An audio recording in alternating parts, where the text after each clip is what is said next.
Hi friends, thank you for tuning in to the Traditional Listening Library. Today's story is called The Tale of Peter Rabbit.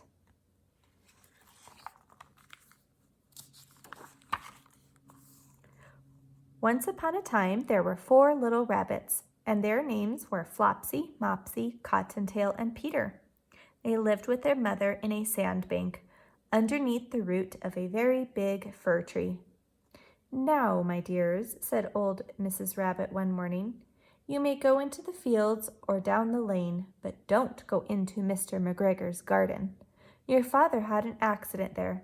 He was put in a pie by Mrs. McGregor. Now run along and don't get into mischief. I am going out." Then old Mrs. Rabbit took a basket and her umbrella and went through the woods to the baker's. She bought a loaf of bread and 5 currant buns. Flopsy, Mopsy, and Cottontail, who were good little bunnies, went down the lane to gather blackberries.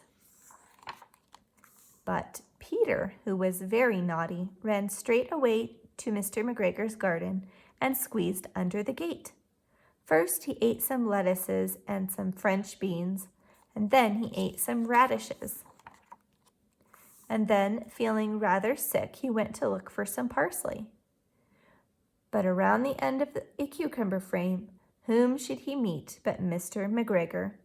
Mr. McGregor was on his hands and knees planting out young cabbages, but he jumped up and ran after Peter, waving a rake and calling out, "Stop, thief!" Peter was most dreadfully frightened.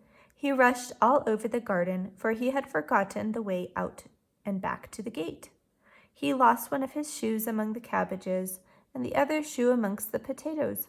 After losing them, he ran on 4 legs and went faster, so that I think he might have gotten away altogether if he had not unfortunately run into a gooseberry net, and got caught by the large buttons on his jacket. It was a blue jacket with brass buttons, and it was quite new. Peter gave himself up for the lost and shed big tears, but his sobs were overheard by some friendly sparrows who flew to him in great excitement, and they implored him to exert himself. Mr. McGregor came up with a sieve which he intended to pop upon the top of Peter, but Peter wriggled out just in time, leaving his jacket behind him, and rushed into the tool shed and jumped into a can. It would have been a beautiful thing to hide in if it had not had so much water in it. Mr. McGregor was quite sure that Peter was somewhere in the tool shed, perhaps hidden underneath a flower pot. He began to carefully turn them over, looking under each. Presently Peter sneezed. "Kerchoo!" Mr. McGregor was after him in no time, and tried to put his foot upon Peter, who jumped out of a window, upsetting 3 plants. The window was too small for Mr. McGregor, and he was tired of running after Peter. He went back to his work. Peter sat down to rest. He was out of breath and trembling with fright, and he had not the least idea which way to go. Also, he was very damp with sitting in that can. After a time, he began to wander about, going lippity-lippity, not very fast, and looking all around. He found a door in a wall, but it was locked, and there was no room for a fat little rabbit to squeeze underneath. An old mouse was running in and out over the stone doorstep, carrying peas and beans to her family in the wood. Peter asked her the way to the gate, but she had such a large pea in her mouth that she could not answer. She only shook her head at him, and Peter began to cry. Then he tried to find his way straight across the garden, but he became more and more puzzled. Presently he came to a pond where Mr. McGregor filled his water cans. A white cat was staring at some goldfish. She sat very, very still, but now and then the tip of her tail twitched as if it were alive. Peter thought it best to go away without speaking to her. He had heard about the cats from his cousin, little Benjamin Bunny. He went back towards the tool shed, but suddenly, quite close to him, he heard the noise of a hoe.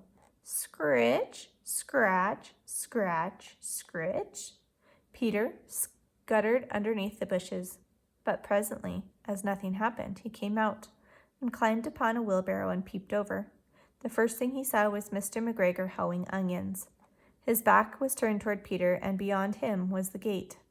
Peter had got down very quietly off the wheelbarrow and started running as fast as he could go along a straight walk behind some black currant bushes. Mr. McGregor caught sight of him at the corner, but Peter did not care. He slipped underneath the gate and was safe at last in the wood outside the garden. Mr. McGregor hung up the little jacket and the shoes for a scarecrow to frighten the blackbirds. Peter never stopped running or looking behind him until he got home to the big fir tree. He was so tired that he flopped down upon the nice soft sand on the floor of the rabbit hole and shut his eyes. His mother was busy cooking. She wondered what he had done with his clothes. It was the second little jacket and pair of shoes that Peter had lost in a fortnight.